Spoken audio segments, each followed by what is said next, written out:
Hello అండి. So next మన breast feeding series లో మీకు చెప్పబోయే టాపిక్ ఏంటి అంటే, సపోజ్ ఎవరన్నా ఒక బేబీ నెలలు నిండక ముందు 8th మంత్ లో కానీ 9th మంత్ పడగానే కానీ అట్లా డెలివరీ అయ్యారనుకోండి. సో ఆ బేబీ వెయిట్ తక్కువగా ఉంటుంది. సో అలా వెయిట్ తక్కువ ఉన్నప్పుడు నార్మల్ గా అందరు ఏం చేస్తారంటే, మదర్ ఫీడింగ్ వల్ల వెయిట్ గెయిన్ అవుతుందో లేదో అని చెప్పేసి ఫార్ములా ఫీడ్ కూడా స్టార్ట్ చేస్తారు. అంటే తల్లి పాలు డబ్బా పాలు కలిపిస్తా ఉంటారు అనమాట. సో మీకు ఇప్పుడు ఒక ఇంట్రెస్టింగ్ ఫ్యాక్ట్ చెప్తాను.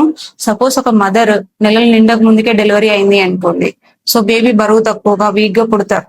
సో తన బేబీ నీడ్స్ ని అర్థం చేసుకొని, అంటే బేబీకి ఏం కావాలో అర్థం చేసుకొని, ఆ మదర్ యొక్క బాడీ మదర్ నుంచి వచ్చే పాలు ఎలా ఉంటాయంటే, ఉండాల్సిన దానికంటే కూడా ఎక్కువ ప్రోటీన్స్, ఎక్కువ వైటమిన్స్, మినరల్స్, ఐరన్, మాగ్నీషియం ఇలాంటివి అనమాట ఎక్కువ మోతాదులో ఉంటాయి.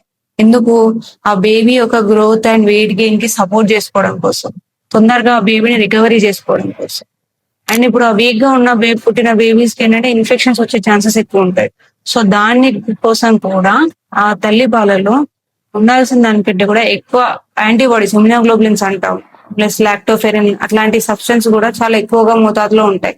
సో వీటి వల్ల ఏమవుతుంది అంటే, ఆ బేబీకి ఇన్ఫెక్షన్ వచ్చే ఛాన్సెస్ కూడా చాలా వరకు తగ్గుతుంది, ఇమ్యూనిటీ కూడా ఎక్కువ అవుతుంది. సో అసలు ఎంత బ్యూటిఫుల్ కదండి. మా బిడ్డ యొక్క ఆ అవసరాన్ని గుర్తించుకొని తల్లి యొక్క బాడీ ఏం సపోర్ట్ లేకుండా గానీ, ఏం సపోర్ట్ మనం ఇవ్వకున్నా కూడా బిడ్డకు కావాల్సినట్టుగా తల్లి పాలు తయారు చేసుకోవడం అనేది అసలు చాలా వండర్ఫుల్ థింగ్. అది ఈ ఫ్యాక్ట్ ని మీకు తెలిసిన ఫ్రెండ్స్ తో, ఫ్యామిలీతో షేర్ చేసుకొని బ్రెస్ట్ ఫీడింగ్ ని సపోర్ట్ చేయండి. ప్రీటర్మ్ బేబీస్ కి కూడా ఫార్ములా ఫీడ్స్ ఏం అవసరం లేదు, తల్లి పాలు ఉంటే సరిపోతుంది. Thank you.